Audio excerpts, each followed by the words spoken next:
Hello everyone, आपका स्वागत है हमारे चैनल सक्सेस सीएससी पर। Today we are going to discuss about the election of president. लेकिन उससे पहले चलिए थोड़ा सा रिवीजन कर लेते हैं। So in our Constitution of India in part 5 it is mention union power of executive. So in union power of executive, union powers of executive.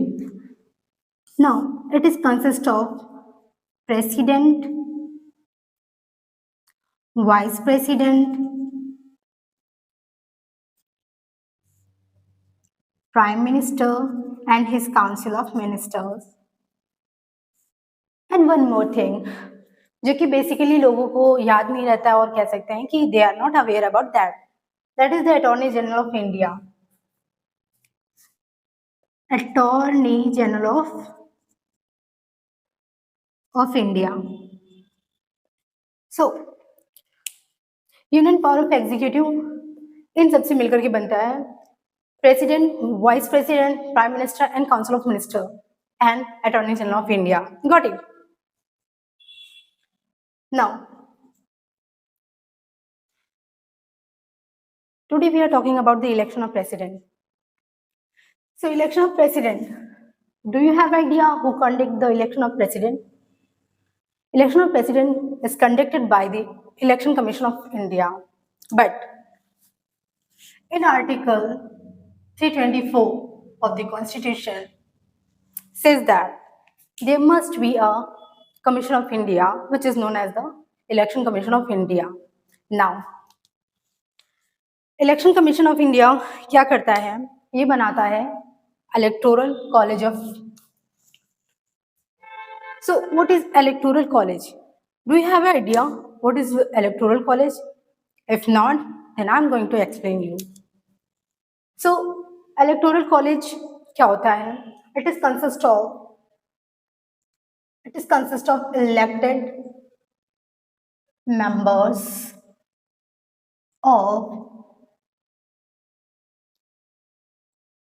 all legislative assemblies of all states and union territory. अब union territory में कहाँ पर legislative assembly है, तो ये भी आपको पता होना चाहिए. सो यूनियन टेरिटरी में लेजिस्लेटिव असेंबली कहाँ पर है? Delhi and Puducherry. Delhi and Puducherry. Got it? Now and one more thing,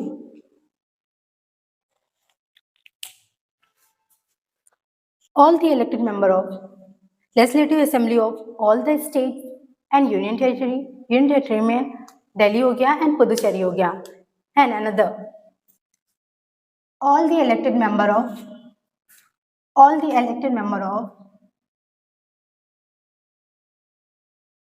members of parliament. So parliament में क्या होगा? Lok Sabha and Rajya Sabha. Got it? Now इसके बाद होता है क्या है कि इलेक्शन कमीशन ऑफ इंडिया बुलाते हैं रिटर्निंग ऑफिसर्स को. ठीक है ना? रिटर्निंग, अब आपके दिमाग में चल रहा होगा कि रिटर्निंग ऑफिसर्स कौन होते हैं, तो मैं यहाँ पे आपको बताना चाहूंगी कि रिटर्निंग ऑफिसर्स कौन होते हैं. सो रिटर्निंग ऑफिसर्स होते हैं हमारे हाईएस्ट पोजीशन पर जो हमारे आईएएस होते हैं, उनको अपॉइंट किया जाता है as a returning officers. And these are the Secretary General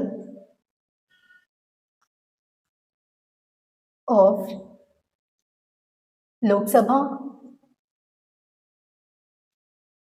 Secretariat and Secretary General of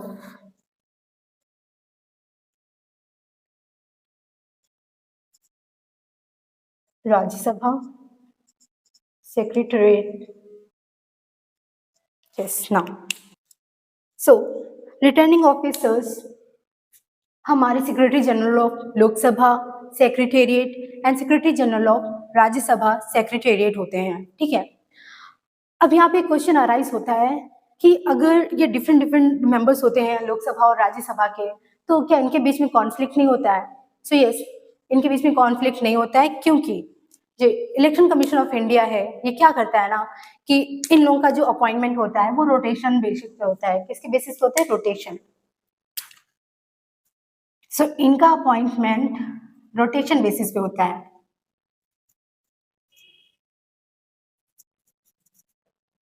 Got it?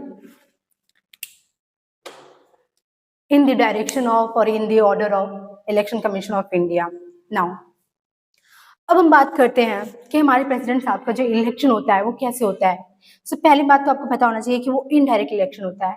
अब दिमाग में आ रहा होगा कि इनडायरेक्ट इलेक्शन क्यों होता है? इनडायरेक्ट इलेक्शन इसलिए कहते हैं क्योंकि पीपल डायरेक्टली उनको वोट नहीं करते हैं। व्हाट इट एंड उनके इलेक्शन में यूज होता है system of proportional representation. So system of proportional representation means that peoples are not going to elect directly their representative. अब लोगों के रिप्रेजेंटेटिव कौन होते हैं?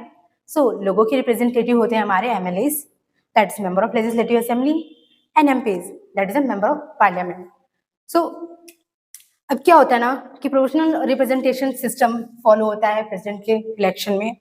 अब यहाँ पे होता है क्या है कि प्रोपोर्शनल रिप्रेजेंटेशन में सबसे पहले यहाँ पर क्या होता है? Single transferable vote.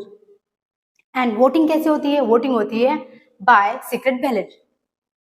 So after fulfilling all this thing, there are some formula, there are some rules for evaluating or for measuring the value of MLAs, value of MPs, and there is a quota system. So I'm going to explain you accordingly. So value of an MLA vote. So MLA vote को निकालने के लिए क्या करना होगा कि total population of state, suppose हम ले लेते हैं यूपी का, got it, it is for the example. So total population of the state consider कर लेते हैं like UP. So total number of the elected, remember one thing that elected member, so you must have to highlight this thing over here because only elected members of the legislative assembly. अब कौन सी assembly की बात हो रही है? जिस state की बात होगी उस असेंबली की बात होगी, like UP, got it. So value of an MLA vote is equals to total population of a state, that is UP, total number of the elected member of the state legislative, UP का ले लेते हैं, into 1/1000। ये formula है MLAs का vote निकालने के लिए, got it. Now value of an MPs vote. अब मेंबर ऑफ पार्लियामेंट का वोट निकालने के लिए आपको क्या करना होगा? पहले तो आपको MLAs का वोट निकालना होगा, ठीक है ना।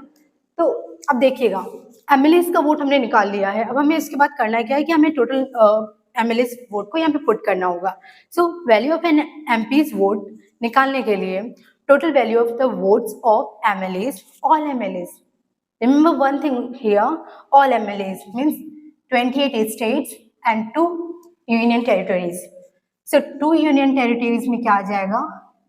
Delhi and Puducherry, got it, divided by total number of elected member of parliament, parliament में लोकसभा प्लस राज्यसभा। सो इस तरह से हमारे MPs का वोट निकल के आएगा।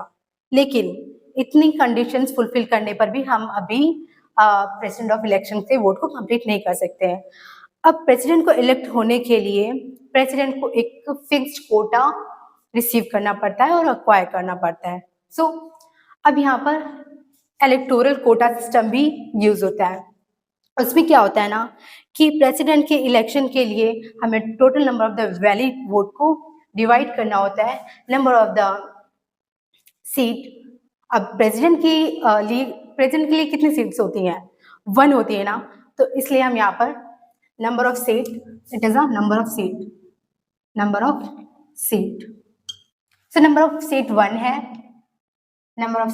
है, and it is a method आपको +1 दैट इज 2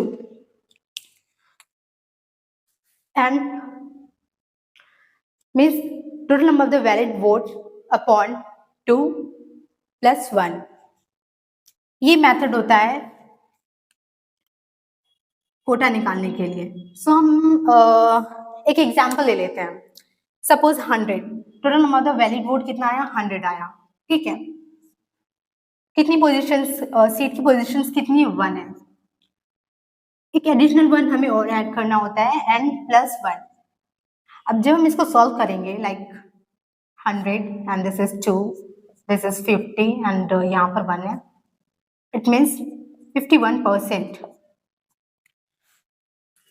सो प्रेसिडेंट के इलेक्शन के लिए जो कैंडिडेट है उसको 51% वोट को अक्वायर करना पड़ेगा, कोटा को। Got it? नाउ अब आप चाहे तो थोड़ा सा इसका स्क्रीनशॉट ले सकते हैं and afterward I am going to rub it. So अब हम बात करेंगे मैनर ऑफ इलेक्शन। अब इलेक्शन का मैनर क्या होता है, कौन लोग पार्टिसिपेट कर सकते हैं, क्या प्रोसीजर्स हैं, ये सब हम लोग स्टेप बाय स्टेप यहाँ पर देखेंगे। नाउ अब प्रेसिडेंट के इलेक्शन के लिए सबसे पहले क्या करना होता है? सबसे पहले हमें करना ये होता है कि एक नॉमिनेशन फॉर्म को फिल करना पड़ता है, ठीक है। First what we have to do, we have to fulfil, I mean we have to fill nomination form. Got it? अब नॉमिनेशन फॉर्म तो हमने फिल कर दिया, अब हमें क्या करना होगा? अब हमें 15,000 का सिक्योरिटी डिपॉजिट्स रखना होगा। किस फॉर्म में? आरबीआई बॉन्ड के फॉर्म में। आरबीआई बॉन्ड के फॉर्म में कहाँ रखना होगा? आरबीआई में, ठीक है। ये करने के बाद अब हमें क्या करना होगा? अब हमें ये जो नॉमिनेशन फॉर्म हमने फिल किया है, ठीक है ना, इसको साइन कराना होगा। इसको साइन कौन करेगा? इसको साइन करेंगे हमारे इलेक्टोरल मेंबर्स, ठीक है। सो आई मीन साइन करने का मतलब यहाँ पे क्या है? यहाँ पे अप्रूव कराना होगा कि ये 50 मेंबर्स जो है ना, ये इनको अप्रूव कर रहे हैं, जो भी कैंडिडेट इलेक्शन के लिए खड़ा हो रहा है, प्रेसिडेंट के इलेक्शन के लिए। सो 50 मेंबर्स होंगे, 50 मेंबर्स ऑफ इलेक्टोरल कॉलेज। अब ये 50 मेंबर्स क्या करेंगे? अप्रूव करेंगे, ठीक है। ये अप्रूव करेंगे, किसको अप्रूव करेंगे? जो कैंडिडेट नॉमिनेशन फॉर्म को फिल कर रहा है, ठीक है। नाउ अब यहीं पे हमें नहीं रुकना है, अभी आगे क्या करना होगा? आगे ये करना होगा कि another 50 members of the electoral college, another 50 members of the electoral college must approve, किसको अप्रूव करेंगे? these 50 members। अब मैं यहाँ पे एक और बात बताना चाहूंगी, जो फर्स्ट 50 मेंबर्स होते हैं जो नॉमिनेशन फॉर्म को अप्रूव करते हैं, इनको बोलते हैं प्रपोजर्स, एंड दीज 50 मेंबर्स जो अप्रूव करते हैं इन 50 मेंबर्स को, इनको बोलते हैं seconders.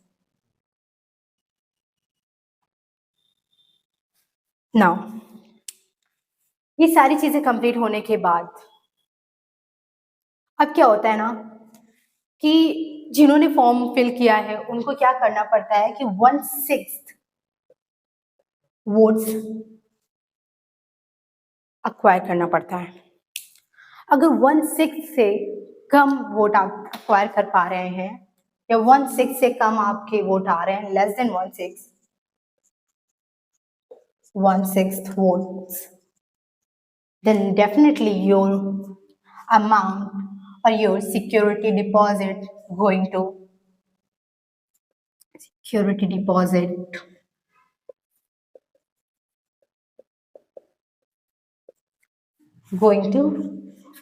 forfeited.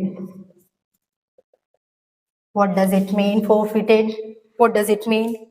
It means that आपका ये जो 15,000 रुपए है ना, ये जब्त हो जाएगा as a penalty that you are not able to acquire more than 1/6 vote. So after fulfilling all these thing, आप इसका स्क्रीनशॉट ले सकते हैं और you can write. Okay, now I'm going to rub it. इन सब चीज़ों को फुलफिल करने के बाद में आपको कुछ चीज़ें और रिमेम्बर करनी होगी और याद करना पड़ेगा और दिमाग में रखना पड़ेगा कि इतने से ही काम नहीं चलता है ना। सो अब क्या होता है ना कि नॉमिनेशन फॉर्म को फिल करने के पहले आपको कुछ चीज़ें हैं जिसको अक्वायर करना पड़ेगा। That is the qualification to become a candidate for president. So what does it mean that what is the qualification? So qualification. अब qualification आपकी क्या होनी चाहिए? Qualification आपकी होनी चाहिए like 35 LOC, which that is I'm already explained in previous video. 35 means आपकी जो एज होती है वो 35 प्लस होनी चाहिए, 35 प्लस और 35 होनी चाहिए. You can put this sign means equal to or up to 35. L means qualification to becoming member of Lok Sabha. And what does O means? O means that you should not hold any office of profit. Should not hold any office of profit. What does C indicate? C indicate that you must be a citizen of India. A citizen of India. Now, so friends, if you are fulfilling all these qualities, then definitely you are eligible to be a member who can fill the nomination form as a president. So, आज के लिए इतना ही. जैसे कि अभी हम president के regarding हम सब कुछ पढ़ रहे हैं. सो माय नेक्स्ट वीडियो में क्या होगा? नेक्स्ट वीडियो में हम लोग डिस्कस करेंगे term of office and impeachment and oath, about the oath. So all these we will discuss in the next video. So ऐसी और वीडियोस के लिए हमारे चैनल को लाइक, सब्सक्राइब एंड फॉलो करें. Thank you. आज के लिए इतना ही.